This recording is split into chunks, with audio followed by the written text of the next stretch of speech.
साथियों, पहले हम क्लास में बताए थे फैटी एसिड की संश्लेषण कैसे होता है। आज मैं बताऊंगा फैटी एसिड की डिग्रेडेशंस कैसे होते हैं ना। फैटी एसिड्स हम लोग जानते हैं, जब लिपिड जो खाद्य पदार्थ ग्रहण करते हैं तो उनकी पाचन के पश्चात भूषीय अम्लों का निर्माण होता है और भूषीय अम्ल अवशोषण हो जाते हैं।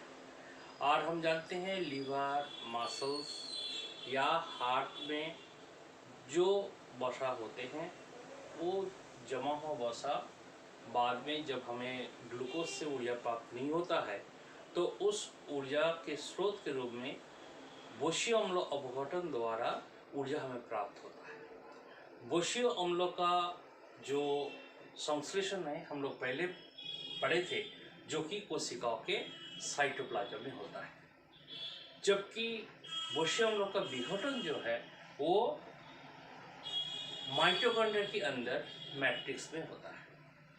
तो इसका पहला फ्रांच नो 1904 में सर्वप्रथम इसकी प्रस्तावना दिए, जो कैसे भूषीय अम्लों का विघटन होता है ना। यहाँ हर वक्त 2 कार्बन युक्त एसिटिल कोए का एक लंबी सी जो हाइड्रोकार्बन के भूषीय अम्लों के श्रृंखल है उससे अपनयन होता है।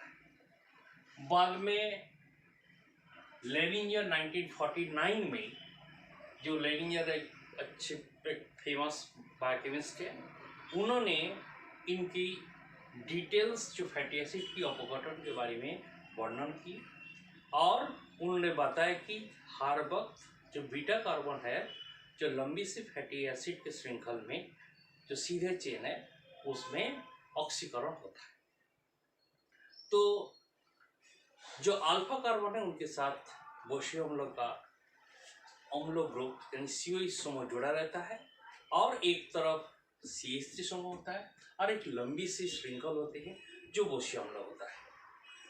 तो सर्वप्रथम जब भूषीय अम्लों का विघटन होना है तो भूषीय अम्लों को क्या है ना, माइटोकॉन्ड्रिया की मैट्रिक्स के अंदर आना पड़ता है, इसीलिए भूषीय अम्ल निष्क्रिय अवस्था में होता है। तो पहला स्टेप यानी भूषीय अम्लों का विघटन 5 चरणों में होता है। पहली चरण में क्या होता है ना, भूषीय अम्लों का सक्रियण होता है, एक्टिवेशन होना जरूरी होता है। तो इस एक्टिवेशन के लिए भूषीय अम्ल जब एक्टिवेट होंगे तो उसमें ये चीज जरूरत है, एक ATP अणु की जरूरत होता है, मैग्नीशियम आयन की उपस्थिति की जरूरत होता है और COH समूह की जोड़ना जरूरी होता है। और यहाँ जो एंजाइम है वो है एसिटाइल एसाइल कोए सिंथेटिक एंजाइम, जो कि भूषीय अम्लों को एसाइल कोए में परिवर्तित करते हैं। यानी फैटी एसिड के साथ एसाइल कोए सिंथेटिक एंजाइम की उपस्थिति में ATP ऊर्जा देता है, मैग्नीशियम आयन और COH की सम्मिलित क्रिया से एसाइल कोए बनते हैं जो कि एक्टिव फैटी एसिड्स है। तो इस एक्टिव एसिड फैटी एसिड का कैसे मैट्रिक्स में आएगा ना, हम लोग थोड़ा सा देखें। जो ये माइटोकॉन्ड्रिया है, ये माइटोकॉन्ड्रिया की आउटर मेम्ब्रेन है, ये माइटोकॉन्ड्रिया की इनर मेम्ब्रेन है। तो माइटोकॉन्ड्रिया की आउटर मेम्ब्रेन में CAT1 मतलब कार्निटिन एसाइल ट्रांसफरेज एंजाइम 1 यहाँ उपस्थित होता है माइटोकॉन्ड्रिया आउटर मेम्ब्रेन। और माइटोकॉन्ड्रिया की इनर मेम्ब्रेन में और एक एंजाइम होता है वही CAT2, जो कि कार्निटिन एसाइल ट्रांसफरेज 2। और ये जो दोनों एंजाइम है ये एसाइल कोए को अंदर आने देते हैं, जिन्हें हम जानते फैटी एसिड को है उनको अंदर आने देते हैं, जो कि अंदर आने के लिए कार्निटिन जो वाहक के रूप में कार्य करते हैं। और कार्निटिन एसाइल कोए को जैसे ही अंदर लाएगा, लाने के साथ साथ अंदर मैट्रिक्स में एसाइल कोए को छोड़ देता है और कार्निटिन पृथक हो जाता है। और पुनः जो एसाइल कोए है, इस एसाइल कोए का विघटन प्रारंभ होता है, जो कि स्टेप 2 में इस प्रकार के विघटन होते हैं। यह हम लोग देख रहा है कार्निटिन एसाइल कार्निटिन ट्रांसलोकेज। इसके इसके फंक्शंस क्या है ना, कार्निटिन जो जुड़ा हुआ था उस कार्निटिन के पुनः रिटर्न होके साइटोसोल में आ जाता है, क्योंकि साइटोसोल की कार्निटिन अलग होता है। जो कार्निटिन ट्रांसफरेज एंजाइम है ये 1 है और ये जो 2 है ये केवल माइटोकॉन्ड्रिया की इनर मेम्ब्रेन में रहता है। तो इस ट्रांसलोकेशन की जो कार्य है ये कार्निटीन एसाइल कार्निटीन ट्रांसलोकेस ये कार्य करते हैं। तो ये जो एसाइल कोई अंदर आया माइटोकॉन्ड्रियल मैट्रिक्स में, सर्वप्रथम क्या होता है ना, एसाइल कोई डिहाइड्रोजनेज एंजाइम। तो डिहाइड्रोजनेज एंजाइम जब भी हम लोग बात करेंगे तो एक कोफैक्टर की हम लोग बात करेंगे जिसको एफएडी कहते हैं।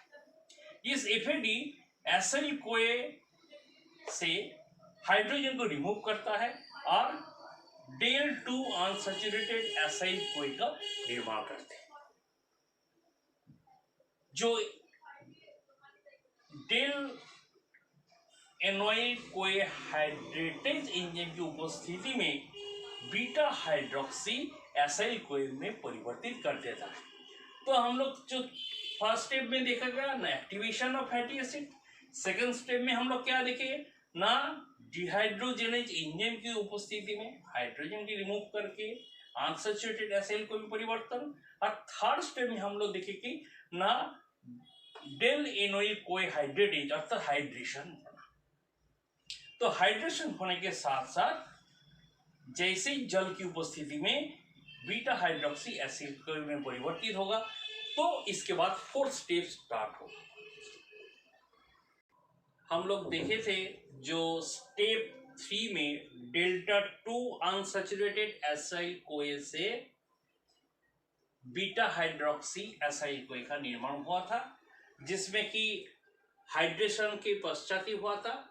और स्टेप 4 में हम लोग देख रहा है बीटा हाइड्रोक्सी एसाइल कोए कैसे बीटा कीटो एसाइल कोए में परिवर्तित होता है ना। इसमें जो एंजाइम लगता है उसका नाम है बीटा हाइड्रोक्सी एसाइल कोए डिहाइड्रोजनेज, और यह कोफैक्टर के रूप में एनएडी लगता है जो कि हाइड्रोजन को रिमूव करके बीटा कीटो एसाइल कोए का निर्माण करते हैं।